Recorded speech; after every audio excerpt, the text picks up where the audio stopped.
He was returning home late at night with his daughter when he saw two men trying to push a woman into a car. He could have driven away, pretending he hadn't noticed. But instead, he picked up a wrench and intervened. He thought he had simply saved a stranger. But a few hours later, the hunt for them began. Subscribe to the channel and write in the comments which city you are watching from. The last light of the evening hung low over the quiet town of Ridgeway, stretching shadows across the cracked asphalt and the old brick buildings that lined Main Street. Autumn had come early this year, and the trees that bordered the small public park glowed with the fading gold of dying leaves. Andrew Coleman guided his old blue pickup through the narrow streets, the hum of the engine filling the silence that lived between him and his daughter. He glanced at her in the passenger seat. 9 years old, her dark hair tied in a messy braid, her face pressed against the window as she watched the world slide by. Lila was quiet, too quiet for a child, and Andrew knew why. Every October, when the air began to cool and the wind smelled of rain and wet earth, the same ache returned to both of them. It was the season when her mother had died. He parked by the edge of the park, where a small pond reflected the early stars, and the broken lamps flickered unevenly. "Come on, sweetheart," he said softly, forcing a hint of cheer into his voice. "Let's make it quick before the rain starts." She climbed out of the truck, clutching a small paper lantern. They had made it together earlier that afternoon. Cheap tissue paper, a bit of wire, and an LED candle inside. A tradition born from loss. Every year, they would light one in memory of Carol and send it up toward the sky, as if her mother might somehow see it. They stood by the pond. The town was quiet, distant traffic a low hum behind them. Lila knelt by the water and whispered something he couldn't hear. Andrew didn't ask. He only watched as she set the lantern afloat, its small glow drifting out over the dark surface, reflecting against the ripples. It reminded him of the nights in the hospital, when the machines beside Carol's bed pulsed with dim lights that looked almost the same, fragile, trembling, fleeting. Lila looked up at him. "Do you think she can see us?" she asked. "I think she never stopped," he said. His voice caught, but he smiled through it. They stood like that for a while, until the glow of the lantern disappeared around the bend of the pond. Then he took her hand, and together they walked back to the truck. The smell of damp leaves filled the air, and somewhere in the distance, thunder rolled. On the way home, the world felt heavier. The windshield wipers squeaked back and forth, and the yellow lines on the road stretched endlessly through the dark. Lila hummed softly in the back seat, half asleep, her stuffed bear tucked under one arm. Andrew's eyes felt gritty from the long day. Work at the auto shop had run late again, and bills were piling up faster than he could keep up. There was always something to fix, some debt to manage, some reminder that life didn't pause for grief. He had stopped praying months ago, not out of anger, but exhaustion. He simply didn't have the strength to believe that anyone up there was still listening. When he saw the glow of a 247 Market sign ahead, he sighed with relief. "We'll make a quick stop, kiddo," he murmured, out of milk again. No reply, she was already dozing. He pulled into the lot, gravel crunching beneath the tires. The parking lot was nearly empty, the kind of place that always felt a little too quiet. A single delivery truck idled near the edge, and a few flickering street lamps cast pale halos onto the slick asphalt.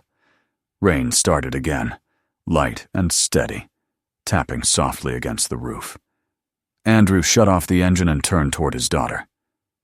"Stay here, okay? Lock the doors. I'll be right back." Her eyelids fluttered open. "You always say that," he smiled faintly. "And I always come back, don't I?" She nodded, half asleep again, and curled back into her seat. Inside the store, the air was warm and smelled faintly of coffee and disinfectant. A tired clerk leaned against the counter, watching an old TV mounted in the corner. Andrew grabbed a carton of milk, a loaf of bread, and a cup of instant noodles. He paid quickly, nodding politely to the clerk, and stepped back outside. The world beyond the glass doors felt different now. Colder. Quieter. He paused for a moment beneath the awning, frowning. The rain had picked up, but it wasn't the weather that made him hesitate. It was a sound. Muffled. Sharp. Somewhere near the far end of the lot. A voice. Then another. He couldn't make out the words, but something in the tone made his stomach tighten. He walked slowly toward his truck, scanning the rows of parked cars. Lila was still inside, her head resting against the window. But off to the left, behind the delivery truck, he caught movement. 2 figures, shadows in the dim light. One of them, the taller one, was holding a woman by the arm. She stumbled, struggling, her other hand flailing for something to grab. The second man opened the back door of a dark sedan and shoved her toward it. For a moment, Andrew froze. His first thought was that it wasn't what it looked like. Maybe an argument, a drunk couple fighting. But then he heard her voice, faint, panicked. "Please, no, let me go!" The words sliced through the rain like a blade. Adrenaline hit him hard. He dropped the bag he was carrying, milk splashing across the ground. His first instinct was to reach for his phone, but his hand didn't move. He was staring at the men, watching as the taller one hit her across the face, hard enough that her knees buckled. They looked around quickly, checking the lot, and he realized with a cold jolt that he was the only one there to see it. He turned toward his truck. Through the fogged glass, he saw Lila stir, her small face, peaceful and trusting, unaware of what was happening just a few yards away. His throat felt dry. He couldn't bring her into this, but he couldn't walk away either. He yanked the door open, leaned inside, and spoke low but firm. "Lila, sweetheart, listen to me. You're going to stay here. Lock the doors, okay? If I'm not back in 5 minutes, call 911. You know how, right?" Her eyes widened, confused. "Dad? What's wrong?" "Nothing, baby. I just saw something I need to check."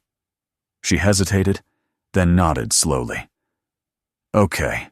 He shut the door, heard the click of the lock, and took a deep breath. The rain had soaked through his jacket now.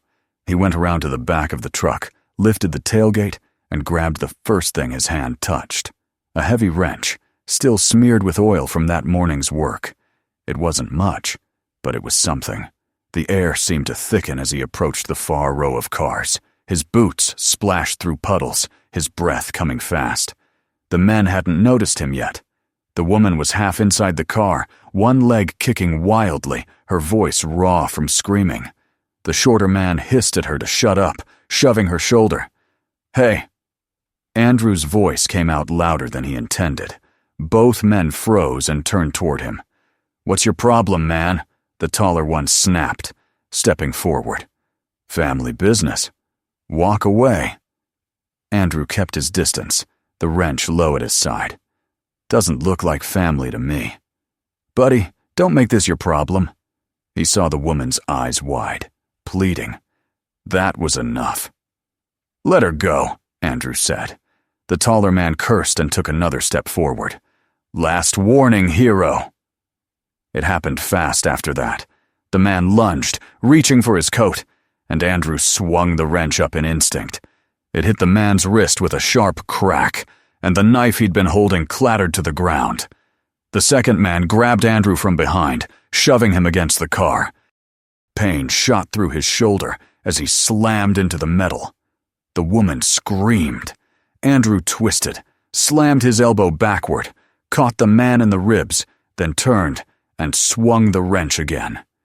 It connected with something solid. The man fell, groaning. The taller one was already on his feet, face twisted with rage, but before he could move, the woman kicked the door of the car open and struck him square in the knee. He stumbled, and Andrew drove the wrench into his side. The man howled and fell back against the sedan. For a second, everything went still. The rain, the echo of breathing, the low rumble of engines far away. Then one of the men crawled into the car, slammed the door, and sped off, leaving the other on the ground. Andrew turned to the woman.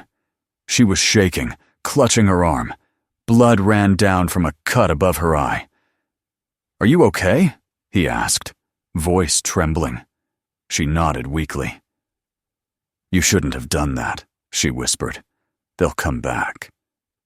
"Who are they?" She didn't answer. Her eyes darted toward the road. "We have to go. Now." He looked back at his truck, at the small silhouette inside. His heart was pounding so hard he thought it might burst.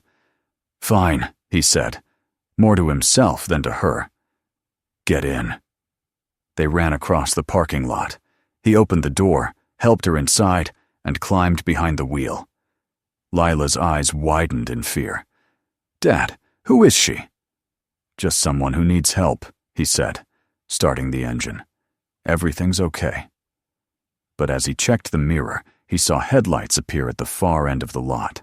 The same sedan, coming fast. He slammed his foot on the gas, the tires screeching against the wet pavement. The truck roared forward, out onto the main road, the rain hammering down harder than before. In the mirror, the headlights followed, gaining on them. Lila clutched her bear. The woman's breath came in ragged gasps beside him. Andrew gripped the wheel, jaw clenched, his mind a blur of panic and focus. He didn't know who they were or what he had just stepped into, but he knew one thing for certain. There was no going back now.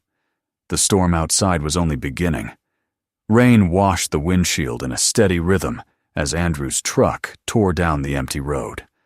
The headlights cut through the curtain of water, glinting off slick asphalt and scattered puddles that flashed like shards of broken glass. The old pickup shook under the strain, engine groaning, wipers fighting to keep up. Behind them, the white glow of another vehicle kept flickering in the mirror. Too close, too steady. He didn't need to ask if it was them. He knew. Beside him, the woman pressed her back against the seat, trembling, one hand clutching the handle above the window. Her face was streaked with rain and blood. In the faint light from the dashboard, Andrew could see the swelling along her cheekbone, a bruise already forming where she'd been hit. Lila sat in the back, hugging her bear, her small face pale and confused. She didn't cry, just stared wide-eyed at the road, the fear too new to find its sound yet. "Who are they?" Andrew shouted over the engine's growl. The woman turned toward him, her eyes darting to the mirror. "Keep driving. Don't stop, please." "I asked you a question." "You don't want to know," she said, voice tight. "Just trust me." He slammed the steering wheel with the heel of his hand, frustration boiling up through the fear. "Lady, you dragged me into something I don't understand, and my kid's in this truck. You'd better start talking." "They work for him," she said after a pause, her voice breaking on the last word. "My boss. I took something I wasn't supposed to take." "What, money?" "Files. Proof. Things that could ruin people." Andrew glanced at her, trying to make sense of it. Her clothes weren't cheap. Her watch gleamed even in the weak light. This wasn't some junkie running from a debt. She looked like someone from another world corporate, clean, calculated, and terrified. The truck skidded around a corner, tires spitting gravel. The sedan behind them fishtailed but kept coming. A long stretch of road opened ahead, lined with trees that formed a dark tunnel. Andrew pressed harder on the gas, the needle trembling near 80. The old engine rattled, but it held. "You said they'll come back," he muttered. "Guess you were right." "They won't stop," she whispered. Something thudded against the tailgate, a sharp clang that echoed through the cab. Lila screamed. Andrew's heart jumped. A bullet hole spidered across the rear window, glass crackling. "Down!" he shouted. He ducked forward, one arm shielding his daughter. The woman folded into the seat, covering her head. The sedan swerved behind them, headlights flashing through the rain. He saw the old bridge ahead, a narrow crossing over the river that split Ridgeway from the hills. If he could make it past that, the forest roads might lose them. He didn't think. He just drove. The bridge loomed out of the darkness, slick with rain, wooden beams trembling in the wind. The truck thundered across, tires sliding on the wet planks. Halfway over, the sedan followed, engine roaring. Andrew yanked the handbrake and spun the wheel. The truck skidded sideways, blocking the bridge. The other car tried to brake, but the road was too slick. Metal shrieked as it slammed into the side rail, spun once, and crashed nose first into the barrier. Steam hissed from under its hood. The headlights flickered, one going dark. Andrew didn't wait to see more. He straightened the wheel and gunned the truck across the final stretch of bridge, heart pounding so hard it drowned out the rain. For several miles, there was nothing but silence, except for the soft sobs from the back seat. Lila leaned forward, her voice small. "Dad, are they dead?" He didn't answer right away. The adrenaline was fading, leaving behind a heavy numbness that pressed down on his chest. "No, baby. They'll be fine. Just hurt, maybe." The woman let out a broken laugh, bitter and tired. "You don't know these people. They'll crawl out of a burning car if they have to." Andrew glanced at her, eyes narrowing. "Then start explaining, before they do." She hesitated, then turned her gaze toward the rain-soaked window, voice barely above a whisper. "My name's Melissa Kane. I worked for Weston Corporation. Accounting. At least, that's what they called it. But the books didn't add up. Money was moving. Millions into shell companies, offshore accounts. Some of it under fake charities, some through politicians' names. I kept quiet for months, but then they made me process a transfer under a false signature. I realized what it meant. If I didn't stop it, I'd become part of it. Andrew's hands tightened on the wheel.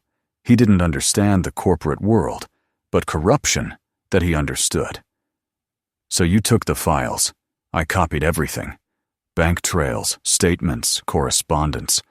I thought I could hand it over to the feds. But before I got the chance, I noticed people watching me. 2 cars parked near my apartment. Calls from unknown numbers. Then this morning, I found my door kicked in. And now they're hunting you." She nodded, wiping her face. "They'll keep coming until they get it back." Andrew stared at the road ahead, the wipers beating like a metronome to his thoughts. He should have pulled over hours ago, called the police, handed her over. But after what he'd seen, the violence, the precision, he wasn't sure who the police would really come for. And his daughter was in the back seat. "Why didn't you just turn yourself in?" he asked quietly. "Because the people I'm trying to expose have connections everywhere, even law enforcement. Once they find out I'm alive, it's over." Andrew didn't reply. The sound of the tires on wet pavement filled the silence. They reached his house an hour before dawn, a small, worn place on the edge of town, where the woods began.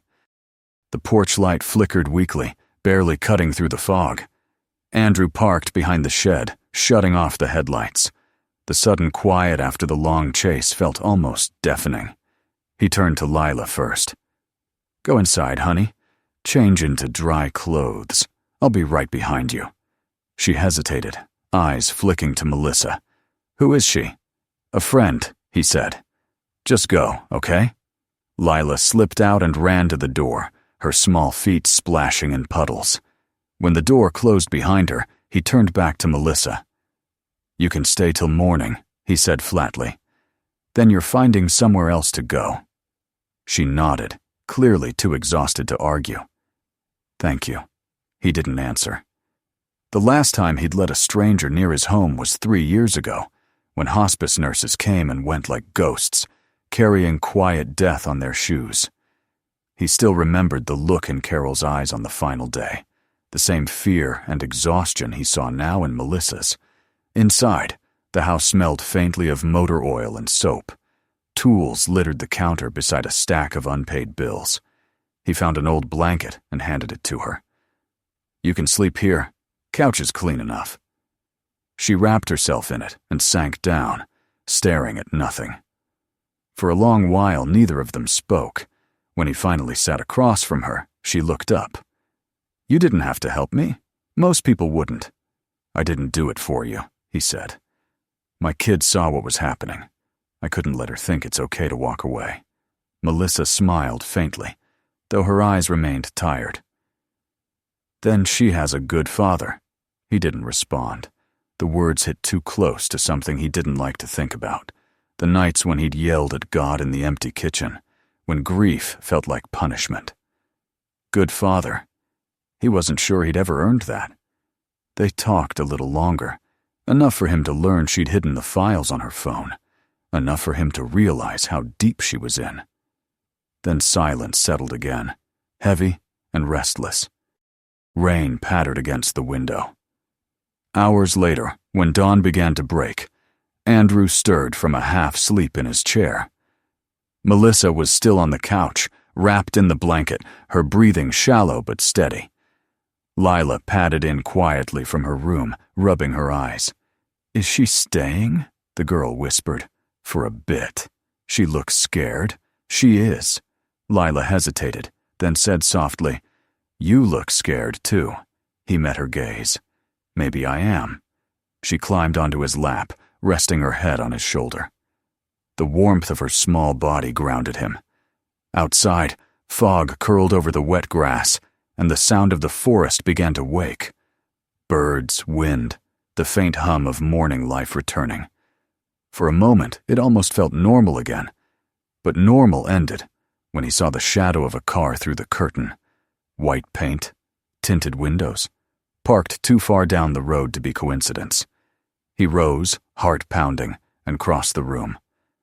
Through the glass, he watched it sit there motionless. Then, slowly, it rolled forward, turned, and disappeared into the trees. Melissa's eyes opened.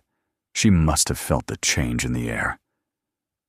"They found me again, didn't they?" He didn't answer. He was already moving, grabbing the small toolbox from the counter, shoving the phone she'd shown him inside, and snapping the latch shut. "We're leaving," he said. "Where?" "To your journalist. Whoever can end this." She stood, clutching the blanket around her shoulders. "They'll follow us." "Let them." He went to wake Lila properly, packing her a coat, her school backpack, her bear. She didn't cry. She didn't ask questions. Just looked at him with a kind of solemn trust that broke him a little inside. By the time they pulled out of the driveway, the fog had thickened, wrapping the house in pale smoke. Andrew's hands gripped the wheel, knuckles white. Melissa sat beside him, her phone dark in her lap. Lila sat in the back, silent. The road ahead wound into the hills, where the trees closed in like watchmen. Somewhere behind them, engines stirred again. He could feel it more than hear it. The hunt wasn't over. Not yet. The rain returned as they crossed the first ridge, tapping the roof like the slow heartbeat of something inevitable. Melissa's eyes met his, and for the first time, he saw not just fear there, but something else resolve. "They won't stop," she said. "Neither will I," he replied. And the truck kept climbing into the mist, carrying all three of them deeper into the uncertain dawn, toward a reckoning none of them could yet see, but that Andrew already felt, like a storm rolling over the horizon, silent for now, waiting to break. The morning came slowly, filtered through heavy clouds that still clung to the ridge. The air was cold, soaked in the smell of wet pine and earth. Andrew's truck wound its way along the narrow forest road, tires crunching against gravel.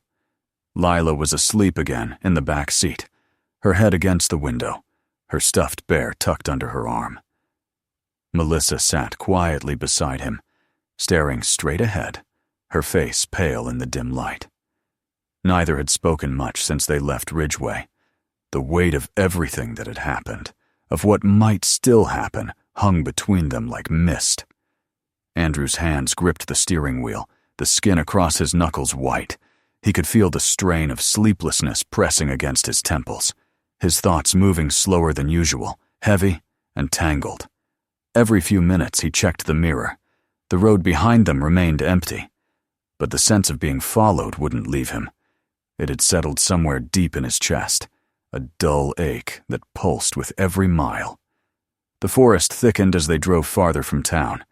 The asphalt gave way to dirt, then to an uneven stretch of mud that made the truck rattle and groan.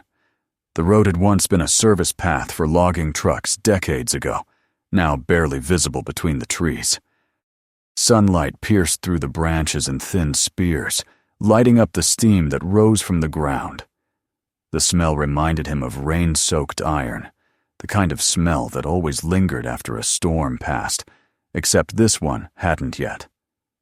Melissa shifted in her seat, hugging her arms around herself. "How much farther?" "Another 30 miles, maybe less," he said. "You sure your friend's still in town?" "He was last night," she replied. "He knows what I have. He's been waiting for me to get there." "And you trust him?" "I don't trust anyone," she said quietly. "But he's all I've got left." Andrew didn't argue. There was no point. He'd stopped questioning why he was helping her hours ago. The decision had already been made back in that parking lot, when he chose to step forward instead of walking away. And yet, the deeper they went, the more he wondered if he'd made the right choice. The thought of Lila caught in this, his little girl, innocent, gentle maid. His stomach twist. She stirred then, blinking awake, her voice groggy. "Are we there yet?" "Almost," he said softly. "Can we get pancakes when we get there?" He smiled faintly despite himself. "Yeah, pancakes." The small exchange felt like sunlight breaking through storm clouds. For a moment it grounded him, reminded him what all of this was for. They stopped near an old bridge where the road narrowed to one lane. It was the same kind of wooden structure they'd crossed the night before, but older, half-rotted. Andrew hesitated before driving onto it. Below, a shallow river wound through rocks and moss. The water glimmered faintly, a mirror for the gray sky above. He eased the truck forward, the planks creaking under the weight. Halfway across, Melissa's phone buzzed. She flinched, pulling it from her pocket. The screen showed a single number blocked. "Don't," Andrew said. "I need to know if—" "Don't." She let it ring. When it stopped, a message appeared. No words, just a location pin and a photo of a white pickup truck parked outside a small-town diner. Andrew's diner, the one he used to take Lila to on weekends. His jaw tightened. "They've been to my house." Melissa's hands shook. "They know where you live." He took a slow breath, forcing himself to stay calm. "Then we keep moving." He drove faster, the truck bumping along the uneven road. The trees blurred past in streaks of green and gray. Somewhere far behind them, the low growl of engines began to rise. Melissa turned, eyes wide. "They're back!" Andrew glanced in the mirror. 2 black SUVs emerged from the mist, closing in. "Hold on." He pressed the accelerator to the floor. The tires skidded, mud spraying in thick arcs behind them. Lila gasped, gripping the seat. Melissa braced herself against the dashboard as the truck shot forward, bouncing violently over the ruts. Bullets pinged against the tailgate, one shattering the rear window. Glass exploded inward, scattering across the seats. Lila screamed, ducking down. Andrew's pulse thundered in his ears. He swerved hard to the left, nearly losing control, as the truck slid sideways. One of the SUVs tried to cut them off, its engine roaring, headlights glaring through the rain. He slammed the brakes, spun the wheel, and rammed the truck's side into the SUV's front quarter. Metal screamed. The larger vehicle skidded into a ditch, tires spinning helplessly. The second one stayed behind them, closing fast. "Andrew!" Melissa shouted. "I see it!" He veered sharply toward a narrow path branching off the main road, half hidden by brush. The truck burst through the undergrowth, branches slapping against the windows. The path was barely wide enough for one vehicle, but it led downhill toward a clearing he remembered from years ago. A place where old hunters used to camp, long abandoned. They broke through the trees into the clearing just as the rear tires lost traction. The truck spun halfway around and stopped. Smoke curled from under the hood. Andrew coughed, gripping the wheel. "Everyone out," he ordered. Melissa pushed her door open, stumbling onto the wet grass. Lila followed, clutching her bear, eyes wide with terror. Andrew jumped out last, grabbing the wrench from under his seat, the same one he'd used the night before. The air smelled of gasoline and pine. In the distance, the remaining SUV stopped at the edge of the clearing. 2 men stepped out, dressed in dark coats, faces shadowed beneath caps.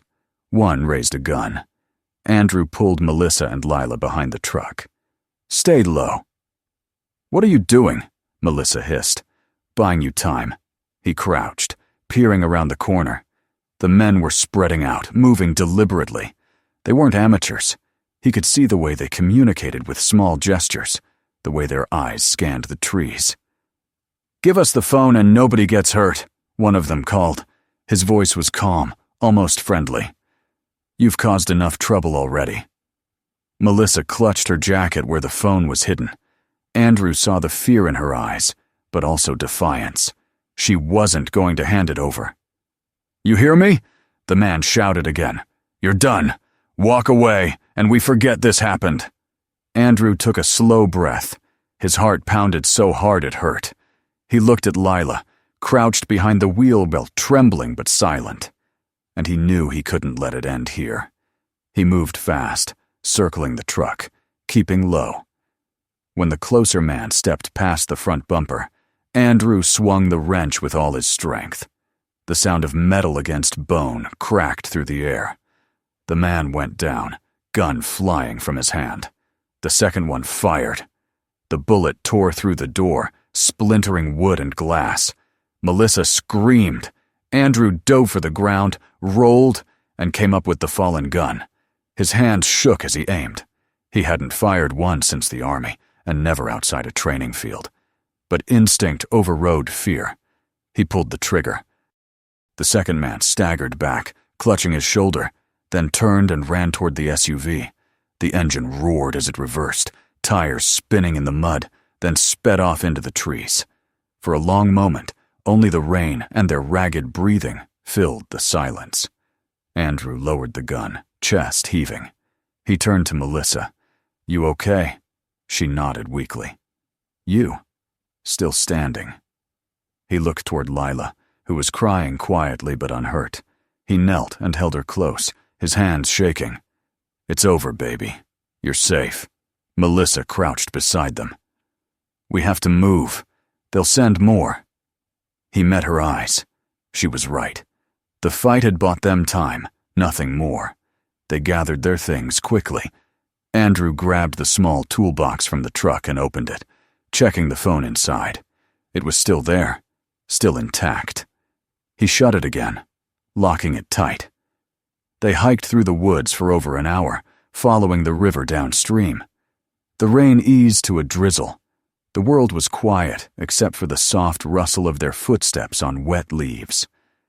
Melissa moved with determination, though she limped slightly. Andrew carried Lila on his back when she grew tired, his body aching but unwilling to stop. Eventually, the trees began to thin, and the outline of a small town appeared through the mist. A cluster of buildings, a gas station, a diner, a church. Civilization, fragile and real. Melissa pointed toward a narrow street. "There," she said. "That's where he is." They approached cautiously. The town seemed half asleep, the kind of place where time moved slower. Andrew parked himself at the corner of a hardware store, scanning the road for any sign of pursuit. Melissa walked ahead to a small house with faded blue siding. A man in his 50s opened the door. A journalist, she'd said. Someone she once trusted. He led them inside quickly. "You brought it?" She nodded, pulling the phone from her jacket. He took it, connecting it to a laptop. Lines of code filled the screen. Andrew stood near the window, watching the road. Lila sat on a chair, her legs swinging. The journalist typed rapidly, muttering under his breath. "You weren't lying. This is everything. Financial transfers, memos, encrypted logs." He looked up at her. "This could take down half the company." Melissa exhaled shakily. "Then do it. Send it out." He nodded and began uploading the files. Outside, sirens wailed in the distance. Andrew stiffened, hand instinctively tightening on the wrench still hanging at his belt. Moments later, several police cars appeared at the end of the street. He turned toward Melissa, panic rising. "You called them?" She shook her head. "No." The journalist stepped back from the computer. Once the data went live, it pinged multiple agencies. "They're not here to arrest you. They're here because the story's already out."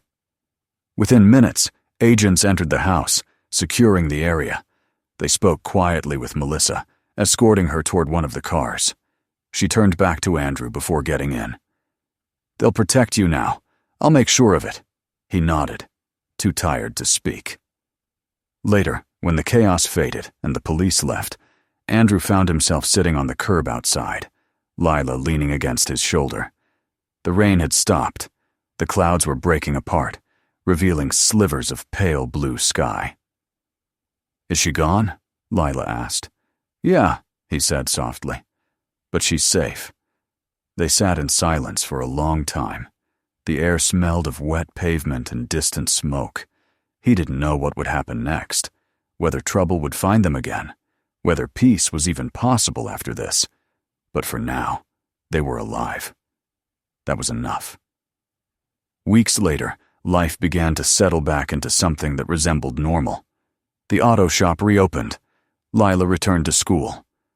Some nights, Andrew still woke at the sound of rain, his pulse quickening until he remembered where he was.